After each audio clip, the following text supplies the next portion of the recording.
Hey, what's up guys, it's Manga Anime Comics here, and welcome back to another video. Man, it's been a minute since I've uploaded to this channel. It's only been what? 2 years since then? I feel tired about disappearing and then coming back with the usual update video, so we can save all of that stuff for the end. For those who don't know, I'm the creator of my manga series Reaper, which you can read on Tapastic. Now, let's hop into the video and talk about how to introduce villains in manga. As we discuss this, I will be inking a couple of pages from my own manga to hopefully engage you as you watch.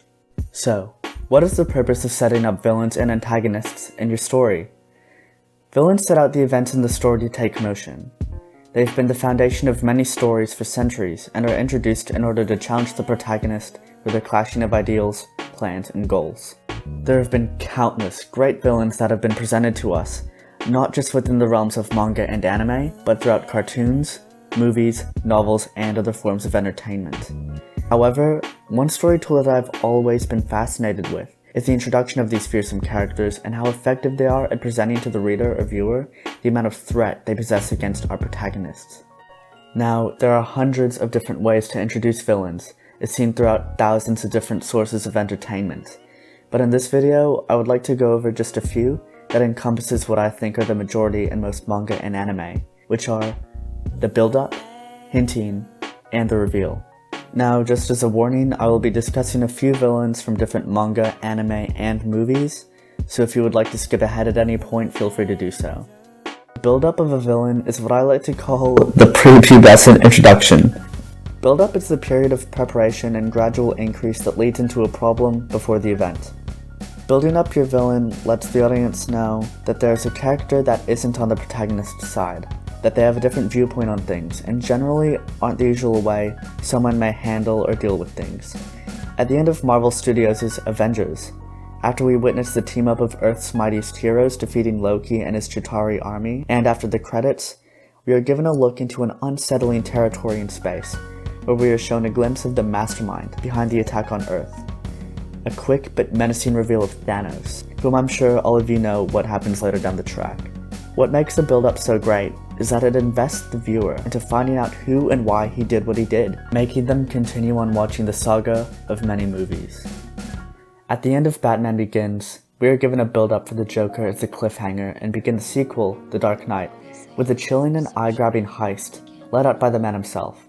The introduction of the Joker created fear within us. We are shown that he is unpredictable with incredible tactics, with the mindset of killing and torture for the fun of it. This is one of my favorite introductions of a villain I've ever seen. Hinting is a way of talking about someone or something in an indirect way.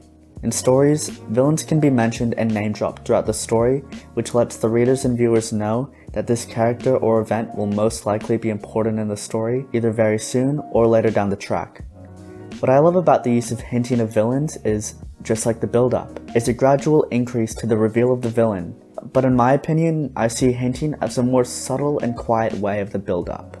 In One Piece, when we meet Luffy's brother Ace for the first time, he mentions that he is looking for the pirate known as Blackbeard, and later informs Luffy about his mission of stopping him. This name drop is the hint and subtle build-up for later on. After 100 or so chapters later in the Jaya arc, we are introduced to a man sitting in the bar where the Straw Hats are, who is the complete opposite of Luffy, and as Luffy didn't like the pie served to him, whereas the other man did. Luffy enjoyed the drink served to him, but the other man did not. However, though the two characters seemed like polar opposites, the mysterious man shared a similarity with Luffy as if they were two sides of the same coin. After a conflict with a secondary pirate group where Luffy's crew seemingly lost, the man acknowledges Luffy, telling him that he won the fight due to not giving up on his dreams, with the famous quote, "A man's dream will never die." After this speech, I for one began to actually like the guy, though he and Luffy were different.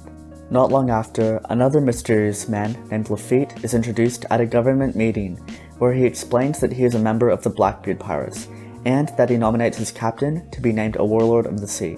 It is then that we are revealed that the man that Luffy's brother Ace has been looking for is the same man that gave Luffy that inspiring speech back in Jaya, and later sets up the events in the story to take place, such as the Battle of Banaro Island against Ace, and leading up to the Paramount War.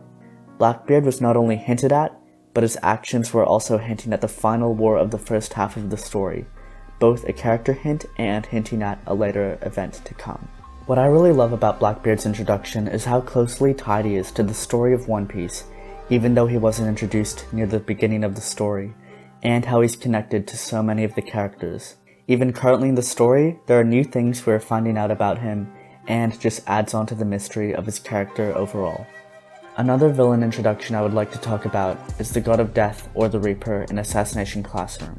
Now, I haven't read or watched this series in a while, but please correct me if I'm wrong, but I'm pretty sure his name was dropped somewhere in the story somewhat early on. After the end of the first big climactic arc, in a separate location, a fellow assassin and teacher that helped train and teach the students of Class E was out on a mission where he encounters the Reaper, and with a blink of an eye, is instantly killed by him.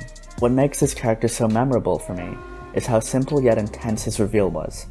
A couple of our characters meet a flower shop owner, who hands them a bouquet of flowers and really just seems like a normal, one-dimensional ensemble character. But in class, when the student's teacher leaves for lunchtime, the flower shop owner blends his way into the classroom. The nice and calm collected man with a relaxing presence reveals himself in front of the students as the infamous assassin they have heard stories about, the world's best assassin, the God of Death. The introduction is so shocking but so nonchalant at the same time. Their enemy, the strongest opponent, is right there in the open. What can they do? This man has killed their teachers and trainers.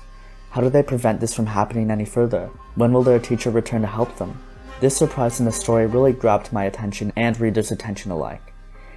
This was an effective use of the subtle build-up and hint towards the villain's reveal. Now that I've covered some examples of good introductions in manga and movies, I think it would also be suitable to cover an example of what I think is a bad villain introduction, and that would go to Kaguya and Naruto. I don't mean to offend anyone, as this is just my personal opinion, but if I have, I'm sorry. Kaguya to many is a final boss that Kishimoto seemingly wrote up near the end of the story. I think she was mentioned only after 600 chapters, and I think her foreshadowing was not effective at all. Her place in the story seemed oddly placed. After having Madara be the antagonist for a while and Kishimoto even revealing that he didn't know how Madara would be defeated, it seemed likely that the introduction of Kaguya as the final villain seemed sort of like a last-minute idea. Now, I'm not trying to speak for Kishimoto here, but I'm addressing that to me and to many, this is how her introduction feels like. Kishimoto may or may not have felt or did it this way. However, in my opinion, if you're going to introduce your final villain in your story, I would have personally planned it out for years and years in advance, even before writing the story, so that her reveal would have meant something than just an ass pull at the end of the story. My advice to writers who plan on making a manga, comic, novel, movie, or anything, I highly recommend you figure out your ending that you're satisfied with, and what you think your readers will be satisfied with. With villains in your story, and it doesn't have to be final villains, but even just temporary villains like the few I've spoken about, such as the Reaper, the Joker, and Blackbeard, you need to make their introduction compelling and show off their level of threat against the protagonist. One of the more recent villain introductions I absolutely love is Overhaul or Chisaki in My Hero Academia. With season 4 underway, why not talk about the latest villain in the series? We are given a short appearance of Overhaul, but let's set that reveal of the character aside and think of it as build-up. Just before the internship arc takes place, we are given a scene with our main antagonist, the League of Villains, and our new antagonist, Overhaul, as he tells Shigaraki that they need a new leader, being his truly. This scene was very intense and interesting to see our antagonist we know of speaking with our new one. This scene shows us the level of threat Overhaul poses, with his quirk being shown by killing one of the League's members and another member's arm being wiped out by a simple touch. Now that we have seen Overhaul's strength and his band of cleansers, and later being discussed about by Izuku's mentor Sir Night-Eye, and informing that Overhaul is someone to be careful of, Izuku and his other partner Mirio are out doing their internship work when, suddenly, they encounter Overhaul by a chance of fate.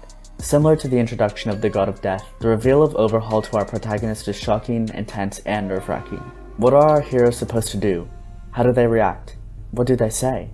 What is Overhaul going to do? Reveals that make the reader or viewer keep them at the edge of their seat, asking questions to themselves, and wondering what will happen next is an effective way of bringing the villain into a story. From using foreshadowing, build-up, subtle build-up, hints, name-dropping, and revealing, I think these forms of story elements are what makes a good villain introduction, not just within the realms of manga, but in the other forms of entertainment too.